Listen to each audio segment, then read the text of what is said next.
It was the first Edinburgh derby of the season, and each team picked up a point. Welcome back to Fog Football. It wasn't exactly the greatest Edinburgh derby of all time. There was no extra time or injury time at limbs that we saw last season, where Loris Shankland picked up the goal, etc., etc.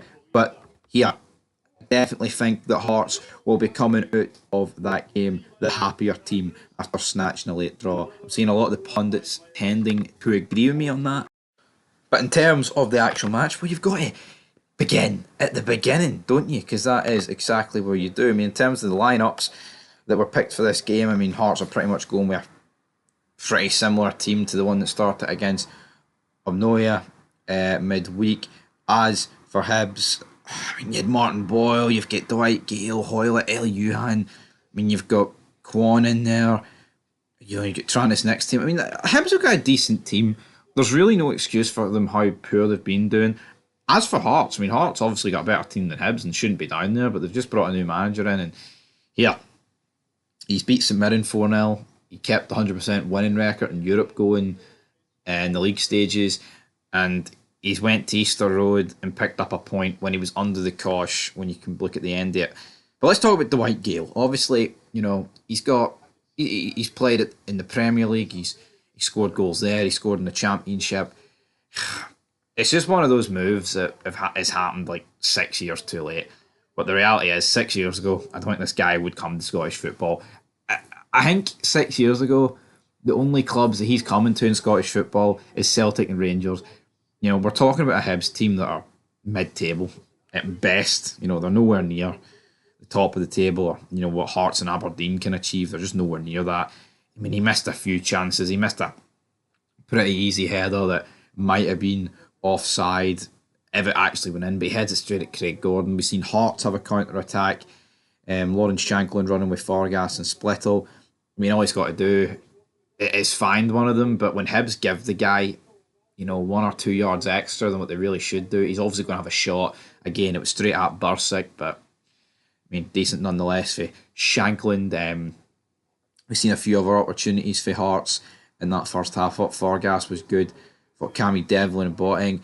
I mean, I thought Hibs were really poor on the ball in the first half. It seemed like any time they won it back, they gave it away. But then saying that, despite being poor in possession, I thought Hibs had the better chances. I look at Gale.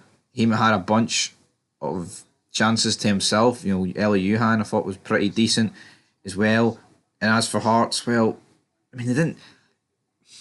I thought Hearts turned over the play, turned the ball over quite a lot of times, but a lot of times they didn't do much with it. They got forward and it left a lot to be desired. But when you go into the second half, Hibs had a counter attack. Ellie Yuhan pretty much skins the entire Hearts team, plays it through to Dwight Gale. Dwight Gale just balloons it, just absolute touch of a trampoline, man. And all he's got to do is put it into the. I say all he's got to do is put it into the back of the net, right? To beat Craig Gordon for where he was, it would have took a decent effort, but the touch completely and utterly takes him out of the half.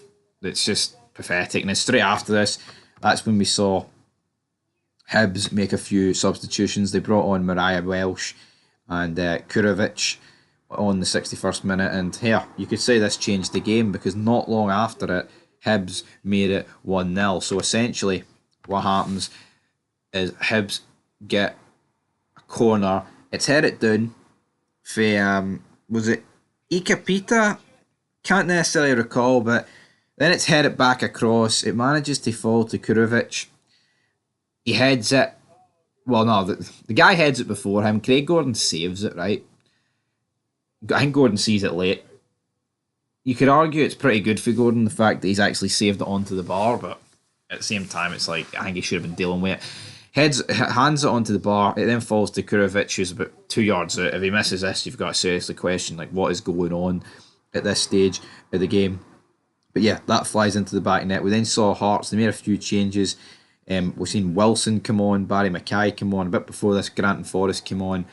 0-0. We've seen Alan Forrest cut in, right? And he's trying to, get it onto his right, even though he scored a pretty good goal on Thursday with his left. And I'm not even exaggerating. Ian Crocker called him James Forrest. He definitely did. I am 99.9% sure that Ian Crocker called Alan Forrest James Forrest. Pretty positive. Hearts are just bombarding Hibs at this point. Hibs don't really create anything. And then we saw Forrester come on. Hearts then get their opportunity. I mean, it's just pinball. Hearts are just whipping balls in, whipping balls in, whipping balls in. It falls to Wilson. Wilson manages to poke it past. Hearts are celebrating. They're going ballistic here at Easter Road. I mean, rightfully so. They've managed to make it 1-1. But after this, I think Hibs just wanted no part of another defeat, conceding late goals. It said like some ridiculous stat that they've conceded 7 goals in like the 76th minute to the end of the game. So it just shows you Hibs are prone to collapsing, and it looked like they were going to collapse because you were just getting players here in the dying embers of this game. For Hearts, you're getting Grant, Forrest, Mackay, Splittle, Penrice. They are just whipping balls in. It was good defending for Hibs, but it was heroic. They were really risking it for a biscuit here. Hibs, it looked like it was inevitable. It was going to end 2-1 Hearts. Only one team looked like they were going to win this game, but they didn't, as it ended at 1 each. And I look at this match and I think, as much as it's a better point for Hearts, I think I think both teams really couldn't afford to lose this game. I think a draw is a bit boring. You can't go fully in on Hibs, you can't go fully in on Hearts, but at the same time, it's not like you can go fully in and praise them. But when you look at it, Hibs were leading, they were at home, and then they ended the match under the cosh and dropping 2 points, right, picking up just the 1 point. So for me, I think Hearts narrowly edge it in terms of who's the result better for, because it's a derby day and you're away at your rivals. But at the end of the day, Hibs needed to win this game.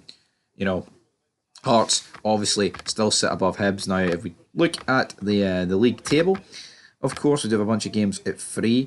Hearts sit 11th. 10 games played on 6 points, which is just comical. Hibs sit 12th. 9 games for them, but obviously worse goal difference in Hearts, and they sit with 6 points. So just shocker, I know, for both teams. But you feel like for Hearts the only way is up. You look at Hibs, it's like Hearts 11th, St Mirren 10th, Killie 9th, Dundee 8th. You feel like all those teams are just going to finish above Hibs, like easy. Then you've got St Johnstone and Ross County 6th and 7th, only 4 points in front of Hibs, and Hibs have got a game in hand, so it's not like the end of the world. But could this be a year where Hibs go down? Absolutely. But they were decent enough today. Decent Ember derby, but nothing to write home about.